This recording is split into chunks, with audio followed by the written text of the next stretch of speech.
गांव के बाहर एक शांत और हरे भरे खेतों के पास बड़ा सा घर था, जहां अजय और सुरेश रहते थे।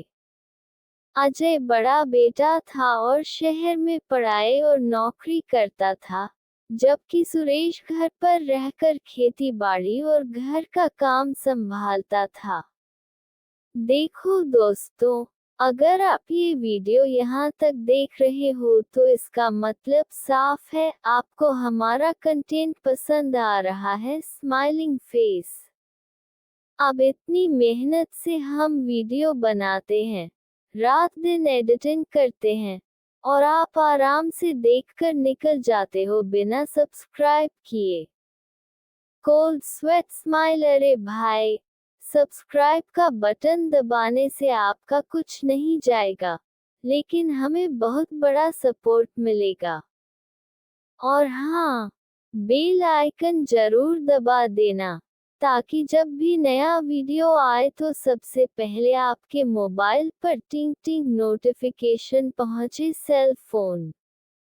सोचो, बाकी लोग बाद में देखेंगे और आप कहोगे, मैं तो पहले से ही सब्सक्राइब हूँ। Winking face. तो चलो डील पक्की, आप सब्सक्राइब करो, बेल आइकन दबाओ और हमारी YouTube फैमिली का हिस्सा बन जाओ। आपका छोटा सा क्लिक हमें ढेर सारी मोटिवेशन और नए नए मजेदार कंटेंट बनाने की एनर्जी देता है। दिल याद रखना, बिना सब्सक्राइब किए जाना मना है। Tang out.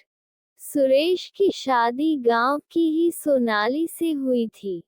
सोनाली बहुत ही शांत, समझदार और लगनशील लड़की थी, जो हर काम में निपुण थी। शादी के कुछ ही महीनों बाद सुरेश को नौकरी के सिलसिले में शहर जाना पड़ा, और सोनाली अकेली रह गई। घर के बुजुर्ग व्यस्त रहते, और गांव में उसके पास समय बिताने वाला कोई नहीं था। उसे अक्सर यह महसूस होता कि घर में कुछ कमी है, कोई जो उसके मन की भावनाओं को समझ सके और उसके अकेलेपन को बांट सके। इसी दौरान अजय छुट्टियों में गांव आया। पहली बार उसने सोनाली को देखा जब वह सुबह सुबह आंगन में फूलों को पानी दे रही थी। उसकी सादगी, मेहनत और चेहरे पर हल्की मुस्कान ने अजय का ध्यान खींच लिया। उसने मुस्कुरा कर कहा, भाभी, आप तो घर को पूरी तरह जीवंत बना देती हैं। भाई को देखकर बहुत अच्छा लगेगा कि आप इतनी मेहनती हैं। सोनाली ने हल्की मुस्कान दी और बोली, जी जी, घर और परिवार संभालना हर बहू का फर्ज होता है, मैं बस अपनी जिम्मेदारी निभा रही हूँ। उस दिन से दोनों के बीच बातचीत शुरू हुई और धीरे धीरे एक अपनापन बन गया। समय बीतता गया और उनकी नजदीकियां बढ़ने लगी। शाम को जब घर के सभी सदस्य सो जाते, तो अजय और सोनाली छत पर बैठकर चांदनी रात में बातें करते। कभी सोनाली अपने अकेलेपन और जीवन की छोटी परेशानियों का जिक्र करती, तो कभी अजय उसे शहर की हल्की फुल्की कहानियां सुनाकर हंसाता। सोनाली को यह एहसास होने लगा कि अजय जब भी पास होता है, तो उसका मन हल्का और खुश हो जाता है। अजय को भी महसूस होने लगा कि सोनाली की मुस्कान उसके भीतर सुकून और राहत देती है। एक दिन सोनाली छत पर कपड़े सुखा रही थी, और अचानक उसका पैर फिसल गया। अजय ने तुरंत उसका हाथ पकड़ लिया। दोनों की नजरें मिली और समय जैसे ठहर गया। उस पल दोनों ने महसूस किया कि यह रिश्ता केवल जेठ बहू तक सीमित नहीं रहा, बल्कि उनके दिलों में गहरी भावनाएं जन्म ले चुकी हैं। दोनों ने तुरंत खुद को संभाला, लेकिन उनके भीतर कुछ बदल चुका था। धीरे धीरे ये लगाव और गहरा हुआ। सोनाली ने एक रात धीरे से कहा, जेठ जी, क्या हमें अपनी भावनाओं को हमेशा दिल में ही छुपाकर रखना चाहिए? अजय ने गंभीर स्वर में कहा, कभी कभी प्यार पाने से ज्यादा प्यार निभाना जरूरी होता है।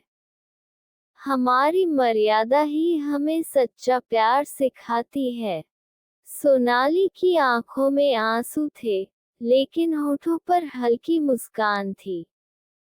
उसने कहा, आप सही कहते हैं, प्यार केवल महसूस करना ही सब कुछ नहीं, इसे निभाना भी जरूरी है। कुछ समय बाद अजय को फिर शहर लौटना पड़ा। विदाई के समय सोनाली आंगन में खड़ी थी। उसकी आंखें नम और होठों पर हल्की मुस्कान थी। उसने धीरे से कहा, आपके बिना ये घर बहुत सुनसान लगता है।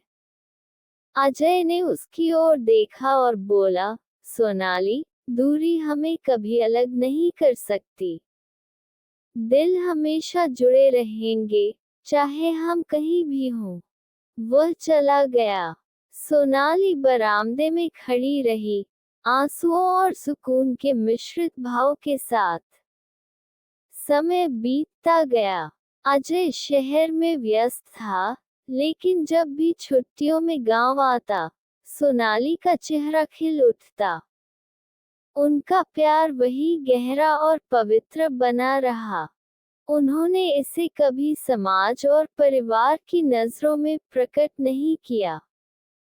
कभी फोन या चिट्ठियों से संवाद होता, लेकिन मर्यादा और सम्मान की सीमा हमेशा बनी रहती।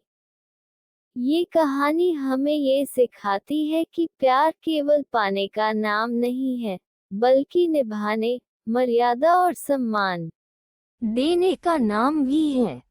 अजय और सोनाली का रिश्ता भले ही अनकहा था, लेकिन उनके दिलों में हमेशा जिंदा रहा। अगर आप चाहें, तो मैं 9वीं और 10वीं कहानी भी पूरी तरह नए पात्र और घटनाओं के साथ इसी शैली में लिख दूं, ताकि आपके पास 10 लंबी और अलग अलग जेठ बहु प्रेम कहानियां तैयार हों।